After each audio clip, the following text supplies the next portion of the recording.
bonsoir à tous. C'est mes amis qui m'ont demandé de faire ça parce que ça leur manquait d'avoir une petite mise à jour sur les États-Unis, sur la campagne américaine, sur le coronavirus également.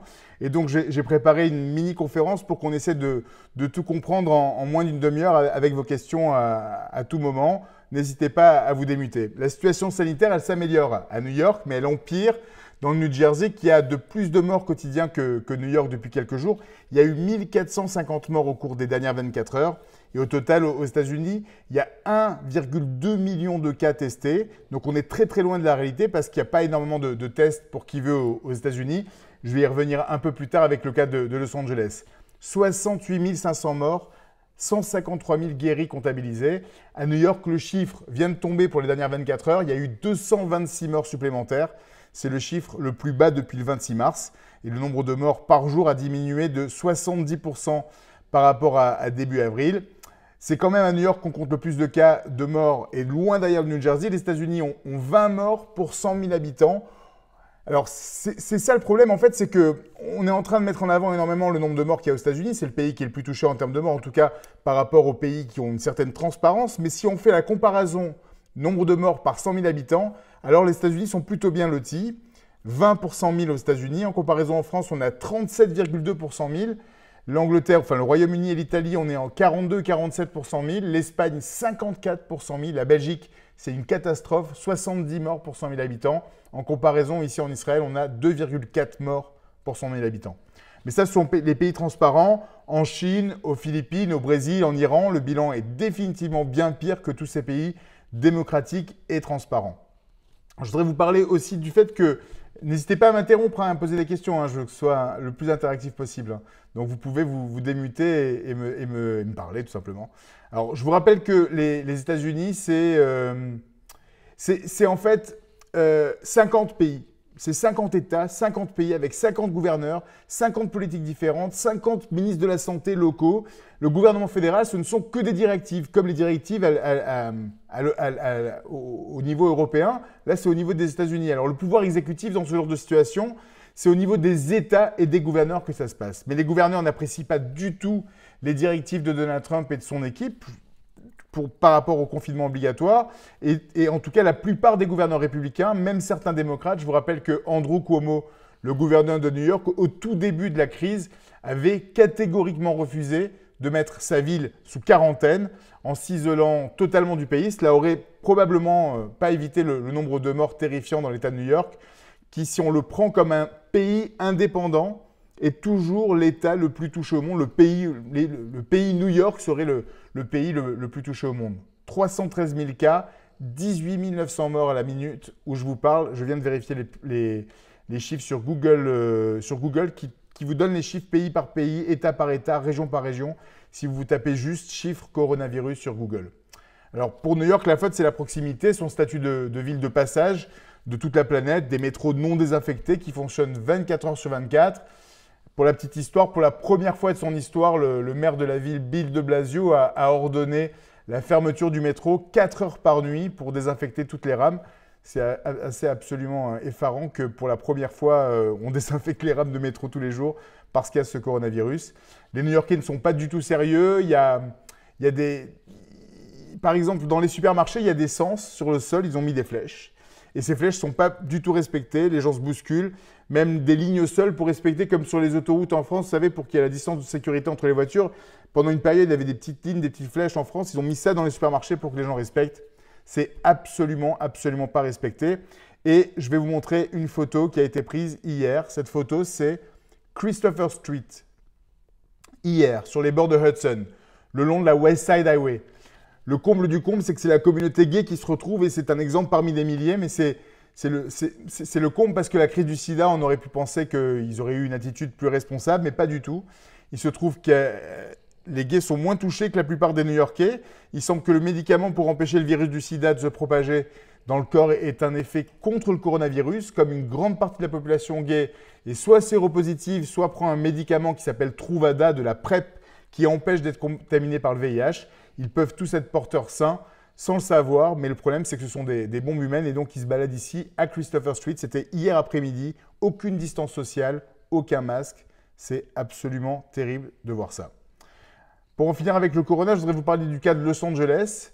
Ils sont en train de faire des tests disponibles pour tous avec un site, une application pour tester le plus grand nombre. Le test a lieu dans un comté de Los Angeles et le site n'a pas du tout tenu le coup. La demande a été trop grande, donc on tâtonne.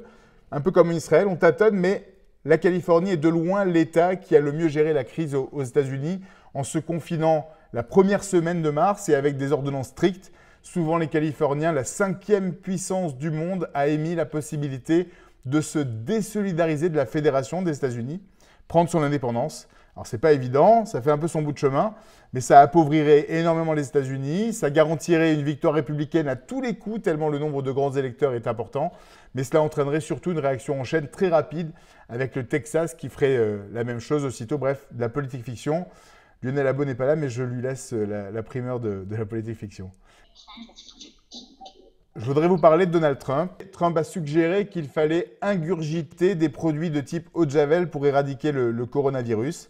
Apparemment, ça a fait quelques victimes mortelles, mais il n'en prend absolument aucune responsabilité et il est complètement reparti en campagne. Il est reparti en campagne avec ce tweet. Alors, tous les jours, pendant ses conférences de presse, il n'arrête pas de dénoncer les démocrates, de dénoncer la politique des États démocrates, de dire que les démocrates lui veulent du mal, etc. Mais là, il est reparti sur sa politique par rapport au mur, par rapport au Mexique, par rapport à la responsabilité potentielle du virus sur les États-Unis au Mexique, dû au Mexique. Il dit que le Mexique expérience tristement d'énormes problèmes liés au coronavirus et via la Californie également.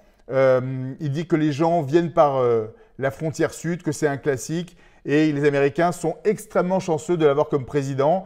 La frontière est très fine et le mur qu'il a prévu de construire va être rapidement construit. Donc il repart complètement dans sa rhétorique. Ça date d'aujourd'hui à 16 h ce tweet. Et par rapport à la réalité, par rapport aux chiffres, eh ben, le Mexique, et on peut dire que c'est des chiffres qui sont assez légitimes. On est dans un pays beaucoup plus démocratique que le Brésil, par exemple. On a confirmé 23 000 cas, 13 000 ont été guéris, 2154 morts. On est quand même extrêmement loin des 66 000 cas aux États-Unis. Ça fait 1,7 morts pour 100 000 habitants. Alors c'est peut-être trompeur, mais on est très très loin d'une invasion qui viendrait infecter les États-Unis d'Amérique. Trump repart donc dans sa rhétorique guerrière contre la frontière sud et les immigrants. Il n'a jamais interrompu sa campagne, il le sait. Et il s'exprime librement sur les médias, dit l'opposition. En fait, il a réussi un coup énorme. C'est que pendant les 4 premières semaines du coronavirus, il a pris l'antenne sur CNN, sur MSNBC, sur Fox, sur toutes les chaînes dites hertziennes, qui diffusaient pendant les 4 premières semaines l'intégralité de ses conférences de presse. Et depuis quelques jours, ils ont arrêté, CNN et MSNBC, de diffuser les conférences de presse de Trump parce qu'ils estiment que ce sont des fausses d'information qui sont des fausses d'informations dangereuses, donc ils filtrent. Ils filtrent tout simplement le président des États-Unis.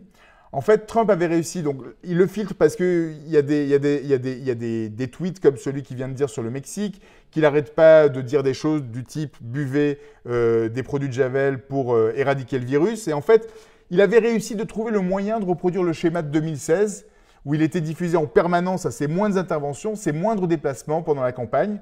C'était de la pub gratuite tout le temps. Il créait le buzz et ça a marché. Et au final, avec la crise du corona, alors qu'il a donné 3 conférences de presse en 3 ans, il avait des toiles d'araignée même dans la salle de presse de la Maison-Blanche. Aucune déclaration depuis que Sean Spicer et Sarah Huckabee, qui étaient les porte-parole de la Maison-Blanche, ont quitté leur poste. Et surtout, pas de conférence de presse de Donald Trump. Il détestait ça.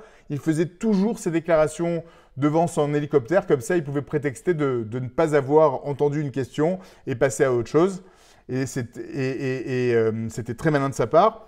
Là où ces conférences de presse ont duré des heures pendant lesquelles il répondait à toutes les questions, souvent avec donc des énormités. Et depuis sa grosse énormité sur l'ingestion de produits type Clorox ou eau de Javel, il a repris sa rhétorique de la presse qui lui veut du mal, du président victime, le plus détesté de toute l'histoire des États-Unis, le moins bien traité de l'histoire. Il s'est comparé hier soir sur Fox News devant le monument de Lincoln. Vous apprécierez la mise en scène. Le monument de Lincoln, c'est là où il y a eu lieu toutes les manifestations emblématiques qu'on a pu voir reproduites dans dans Forrest Gump, les manifestations contre la guerre du Vietnam. Et je vous montre la petite vidéo de Trump hier soir sur Fox News. Good. I think I like that question. I'm not sure, but I think I like that question. I appreciate it. I appreciate the prayers too very much. Look, I am greeted with a hostile press, the likes of which no president has ever seen. Je suis attaqué par la presse la plus véhémente que n'importe quel président ait vu auparavant. The closest would be that gentleman right up there. Le plus proche de ceux qui auraient été attaqués par la presse, ça serait ce jeune homme derrière moi, Lincoln. Il parle de Lincoln, il se compare à Lincoln. He said Lincoln, nobody got treated worse than Lincoln. I believe I am treated worse. You're there, you see those press conferences. They come at me with questions that are disgraceful.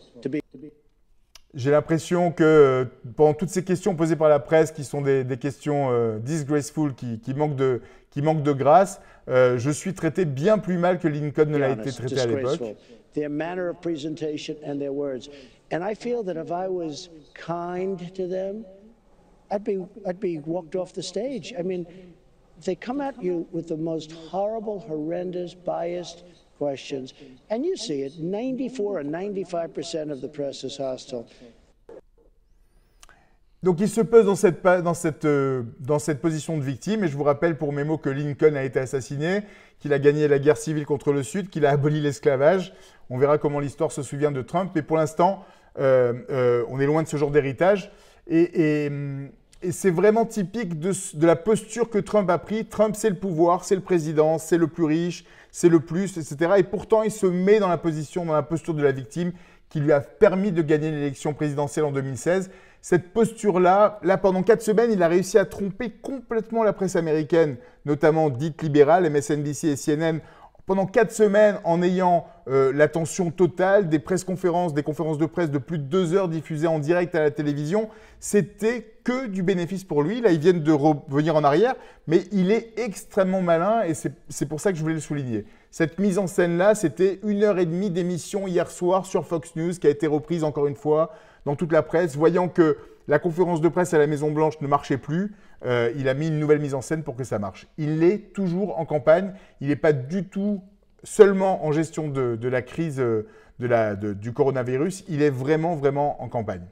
Et je vais vous parler maintenant vous voulez poser des questions, n'hésitez pas. Quel est le rôle de sa fille, donc Melania Trump, dans le changement un peu de tactique de ces derniers jours, notamment la jeune fille blonde qui reprend en fait la communication de Trump en termes de conférences journalières, et aussi sur le fait qu'il a un peu changé de technique par rapport au coronavirus, où il a dit un peu moins d'absurdité ces derniers jours.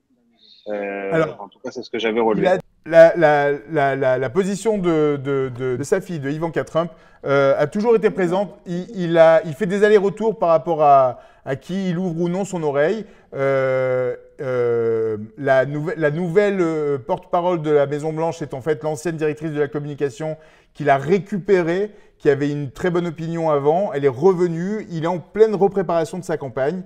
Ça va faire partie de son équipe de communication pour toute la campagne, mais surtout il est en train de remettre en retrait Mike Pence, et ça vous allez voir s'opérer au fur et à mesure des semaines. Il est probable qu'il se débarrasse de Mike Pence et qu'il s'en serve comme d'un fusible, comme il était en charge de tout le chapitre coronavirus, et que le chapitre coronavirus, là, il a annoncé hier qu'ils allaient probablement aller jusqu'à 100 000 morts, alors qu'il avait dit que ça ne dépasserait pas les 60 000.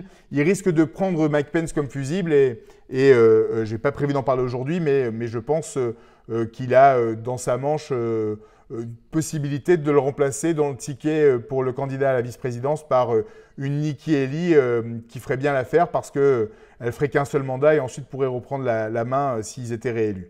Mais c'est un gros challenge à jouer de la part de Nikki Haley, parce que si elle perd là avec la vice-présidence pour cette réélection, elle pourrait se mettre en danger pour jamais finalement remporter l'élection présidentielle dans 4 ans ou dans 8 ans. Mika ? Une question par rapport à l'interview sur Fox, parce qu'il a parlé aussi de la Chine, et tu crois pas que ça peut être aussi un axe de sa nouvelle campagne, la guerre contre les Chinois, et notamment avec ce virus?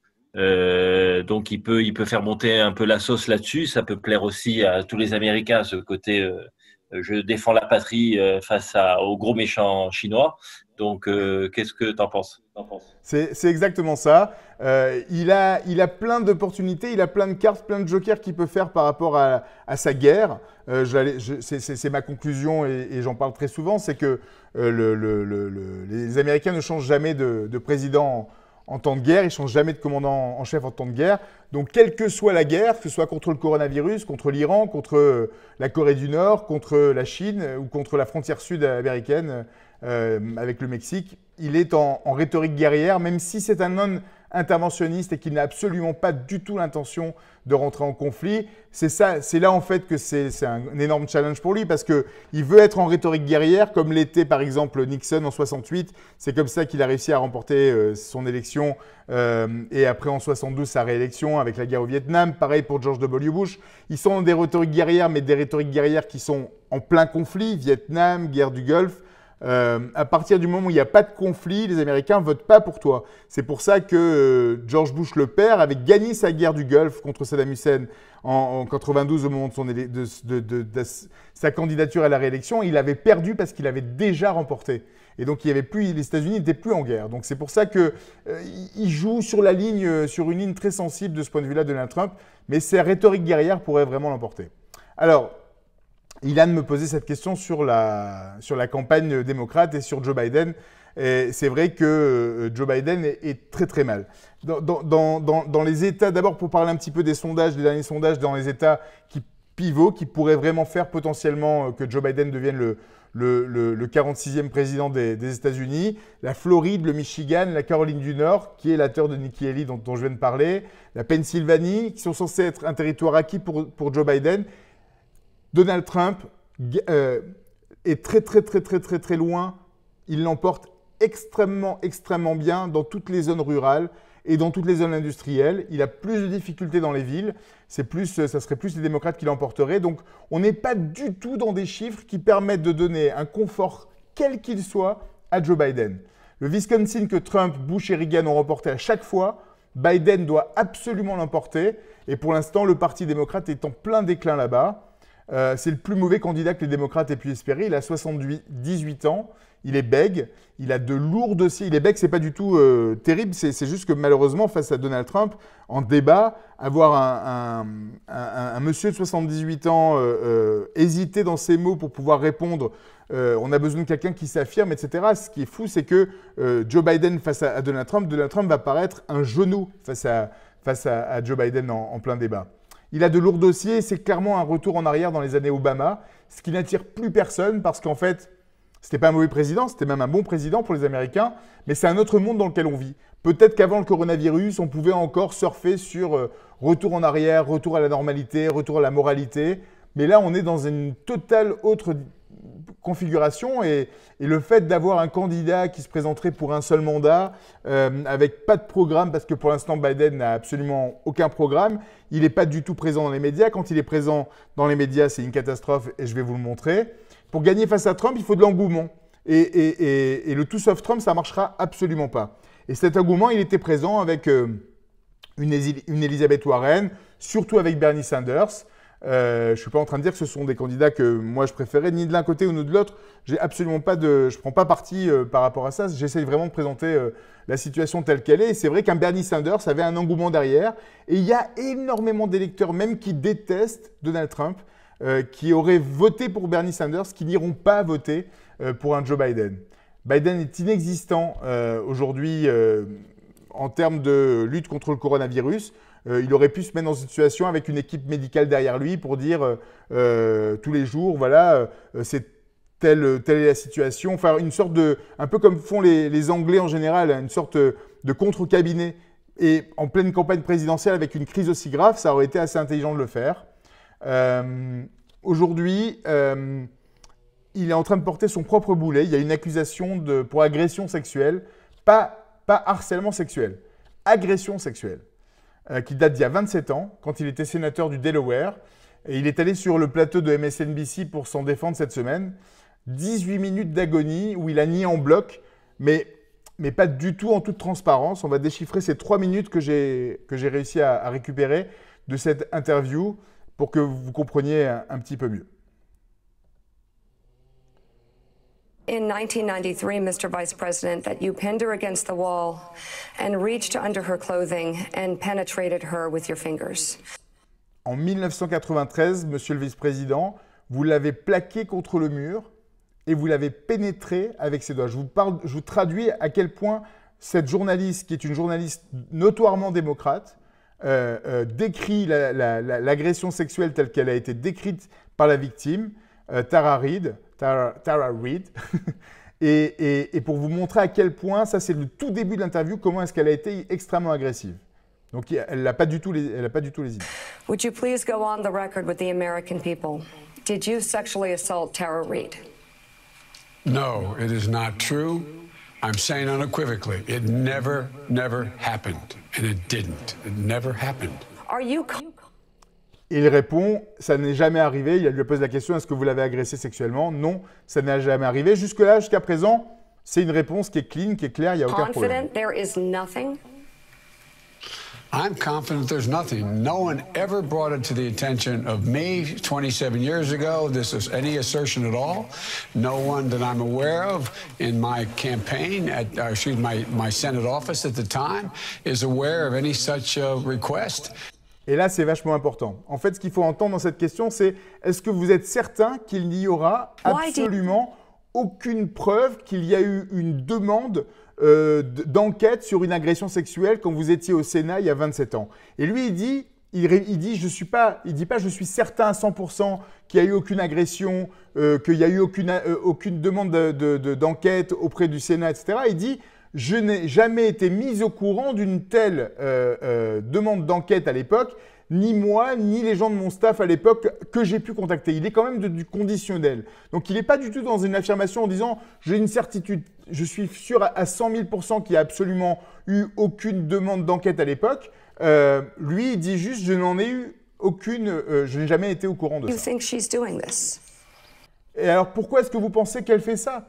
Et donc là, il est dans une posture assez compliquée parce qu'en fait, c'est un démocrate qui a toujours été dans une situation où à chaque fois qu'il y a eu des agressions sexuelles chez des républicains ou chez des démocrates, quand il a été vice-président, quand il a été sénateur, il y a toujours eu cette volonté de dire les femmes d'abord. Quand une femme s'exprime, il faut l'entendre et il y a forcément une vérité ou un fond de vérité pour toute femme qui exprime une agression sexuelle qui n'aurait absolument aucun intérêt de dire de faire une telle chose. Donc, on avance dans l'interview. I'm not going to question her motive. I'm not going to get into that at all. I don't know why she's saying this. I don't know why after 27 years, all of a sudden, this gets raised. I don't understand it. Et là, il est dans la posture exactement la même qu'un Donald Trump ou que même qu'un Kavanaugh qui était le candidat pour devenir juge à la Cour suprême. Je ne comprends pas pourquoi est-ce qu'on m'accuse. Je ne comprends pas ce qui se passe. Pourquoi est-ce qu'après 27 ans, on se réveille pour dire j'ai eu une agression sexuelle? C'est exactement le type de défense que tous les autres ont.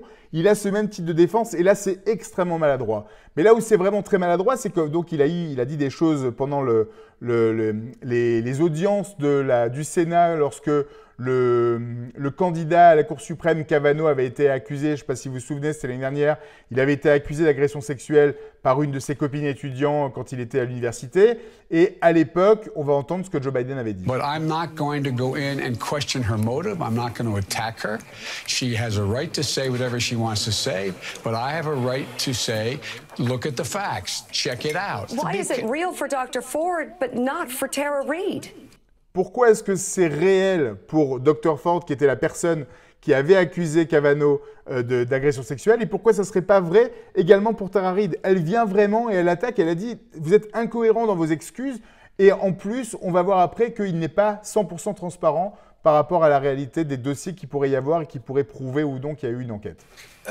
Because the facts are look, I'm not suggesting she had no right to come forward, and I'm not saying any woman, they should come forward.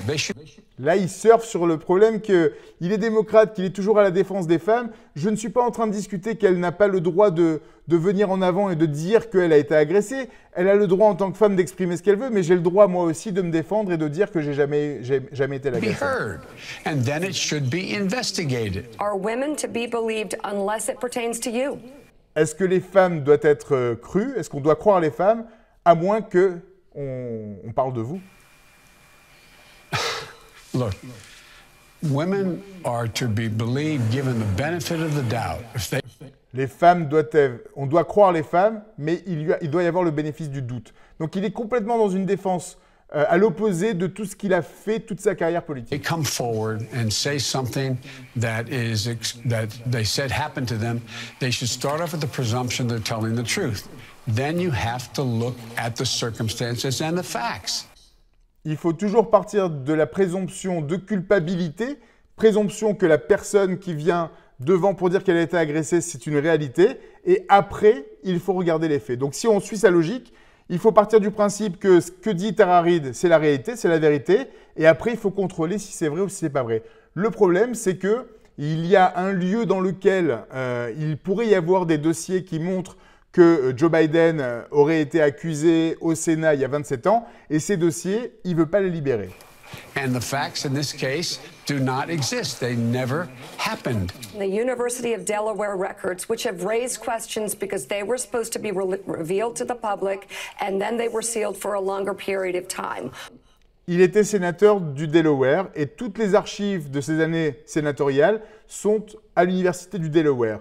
Pendant une certaine période, il a 13 000 cartons là-bas qui sont archivés avec tous ces discours qu'il a pu avoir avec les différents chefs d'État, avec les différents ministres, etc. C'est classique chez les sénateurs américains d'avoir leurs archives qui sont stockées dans une université. Là, c'est l'Université du Delaware. Pendant un temps, il a été question de libérer ces cartons, ces 13 000 cartons, pour qu'on puisse vérifier, qu'on puisse regarder, faire une recherche du mot Tara Reade pour voir s'il y avait quelque chose là-dessus sur une potentielle agression sexuelle ou sur une potentielle demande d'enquête pour agression sexuelle. Et il y a des staffeurs qui ont été sur place. Et après que des membres du bureau de Joe Biden qui ont été sur place, et à la suite de ça, l'Université du Delaware a décidé que finalement, ces archives ne pourraient pas être libérées avant 2021. 2021, c'est après l'élection présidentielle. Why not do it for both sets of records? Lui, il s'est prononcé en faveur d'aller rechercher les archives nationales auprès de la Bibliothèque nationale américaine. C'est là où toutes les complaintes, c'est là où toutes les plaintes pour le personnel du Sénat sont enregistrées. Il a dit qu'il était prêt à ouvrir ça de ce point de vue-là. Il n'y a aucun problème. Il est confiant qu'il n'y a absolument rien là-bas, mais il ne veut absolument pas libérer les archives de l'Université du Delaware.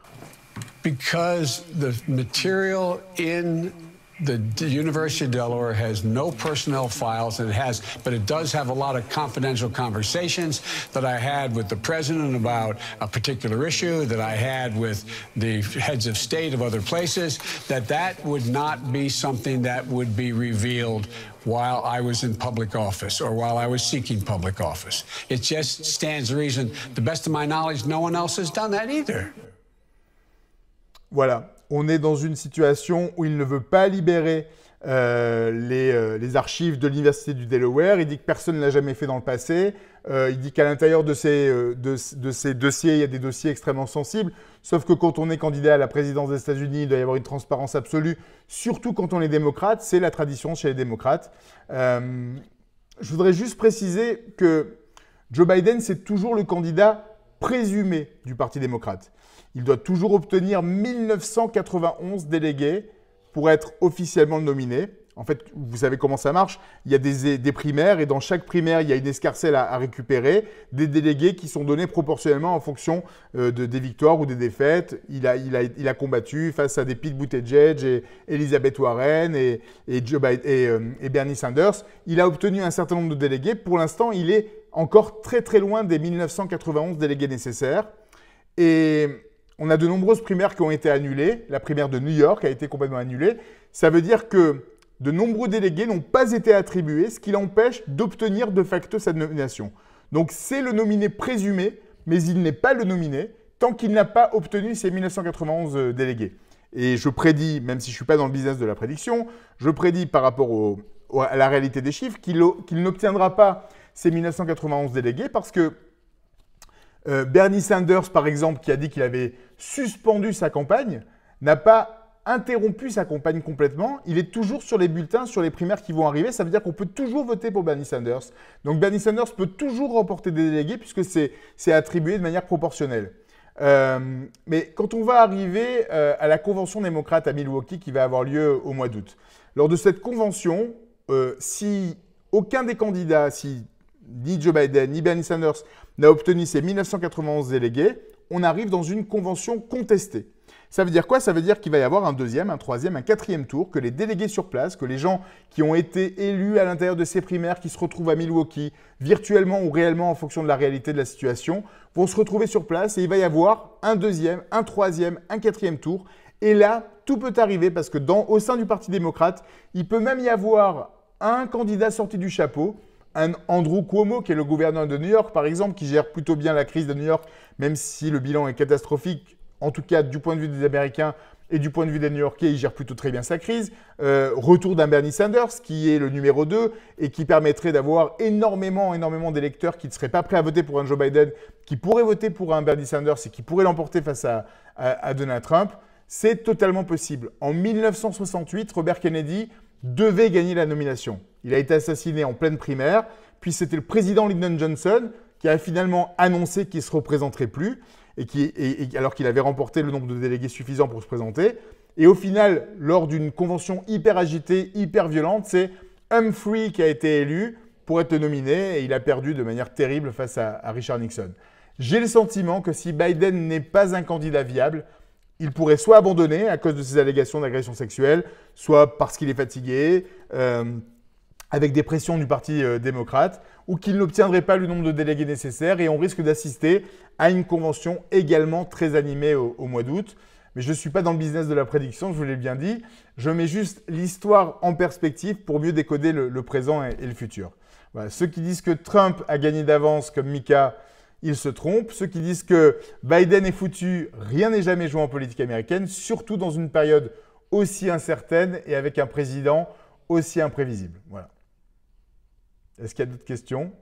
Est-ce que dans le cas où tu m'entends, dans le cas où il ne sera pas, où il n'aura pas les voix nécessaires, les délégués nécessaires, oui. Est-ce qu'il peut avoir un nouveau candidat? Absolument. Dans le cas où il n'a pas il peut y avoir un candidat supplémentaire qui n'a pas participé aux primaires à partir du deuxième tour. C'est compliqué, ça se vote à l'intérieur même de la plateforme du Parti démocrate sur le terrain. Ça risque d'être extrêmement mal pris, surtout par les supporters de Bernie Sanders. Mais Andrew Cuomo, le gouverneur de New York, pourrait très bien sortir du chapeau et devenir le héros qui pourrait remporter face à Donald Trump. C'est une possibilité. Ou alors un candidat qui n'a pas interrompu sa campagne, comme une Kamala Harris, Elizabeth Warren, Cory Booker. Tout est possible. Il faut vraiment voir le fait que… Comment, papa? Tu penses que j'aurai une chance? Toi, tu auras des chances, évidemment. Tu as beaucoup de chance parce que tu as 3 ans de moins que Joe Biden et Bernie Sanders, donc tu es un petit jeune par rapport à… D'accord. Mais tu n'es pas né aux États-Unis. C'est pas grave, ça? Non, tu n'es pas né aux États-Unis, tu ne peux pas être président. Tu peux pas être président. On ne peut pas s'arranger.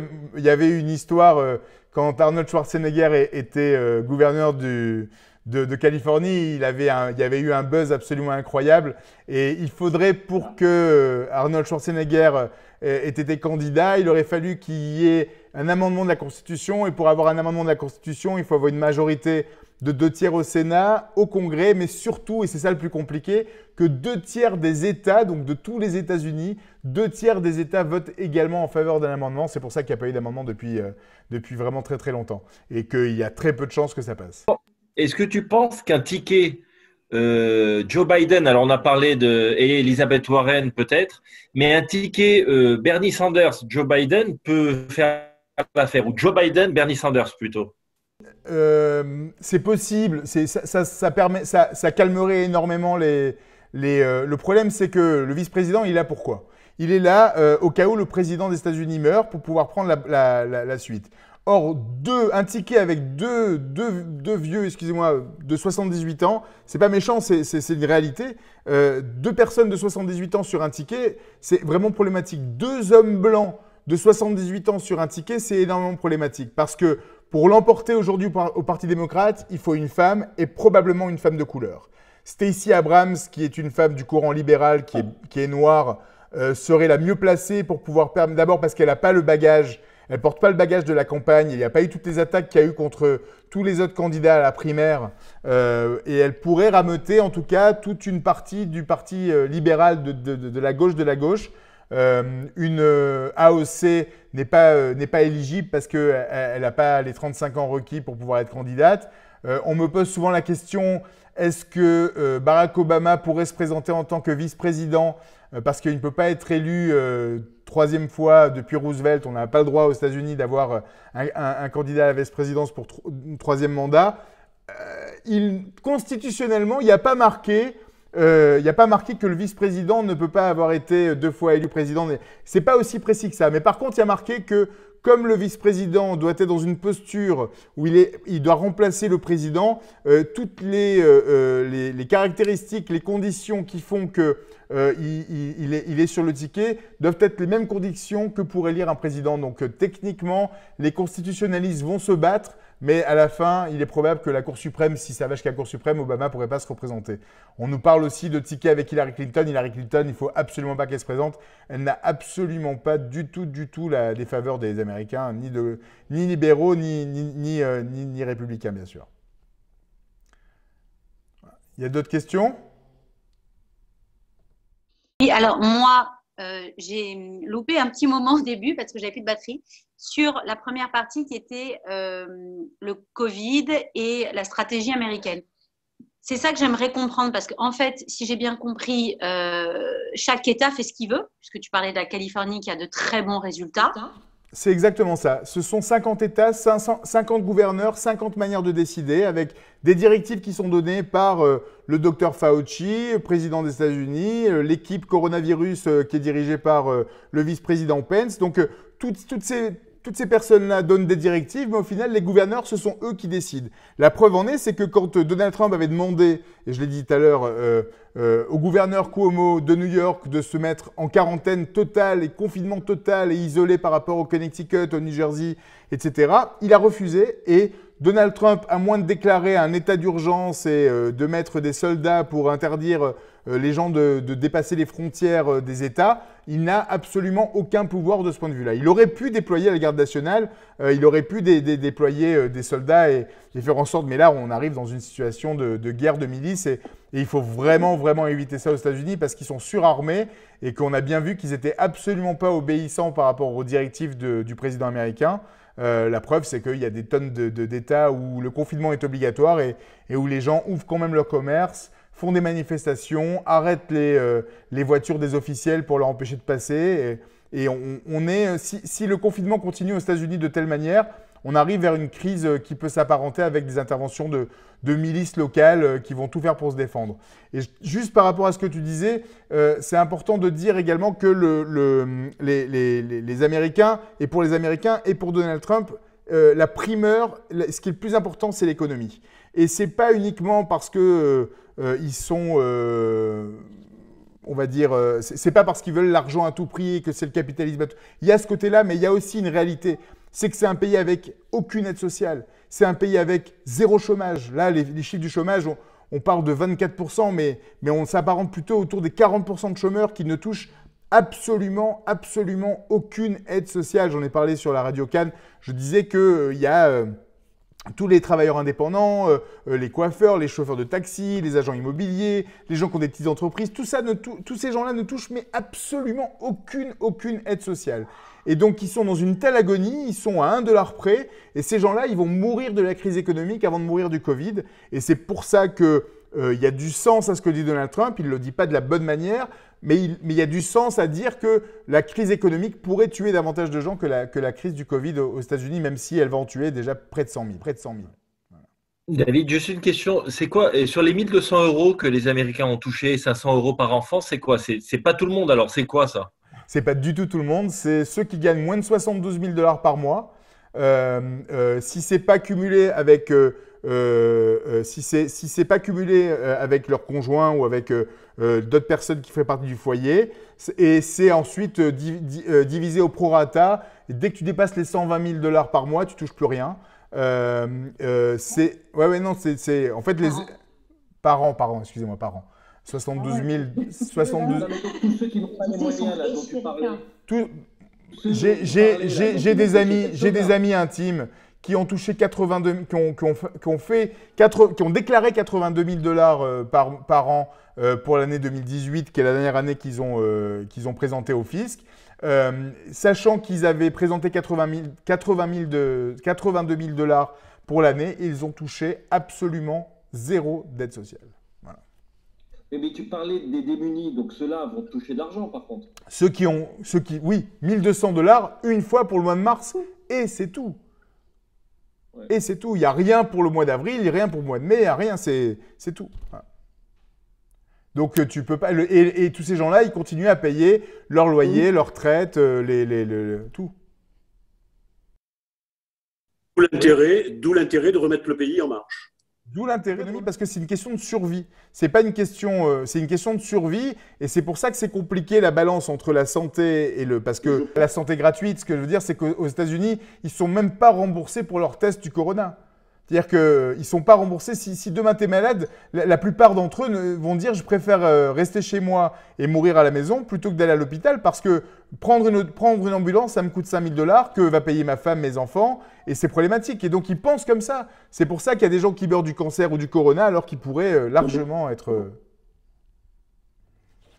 Merci à tous pour vos questions et pour votre attention. Je voudrais juste finir en disant que je fais un point et je cesse de le répéter parce que c'est très très important. Les Américains ne changent absolument jamais de commandant en chef en temps de guerre, que ce soit face à l'Iran, la frontière sud avec le Mexique ou avec le coronavirus.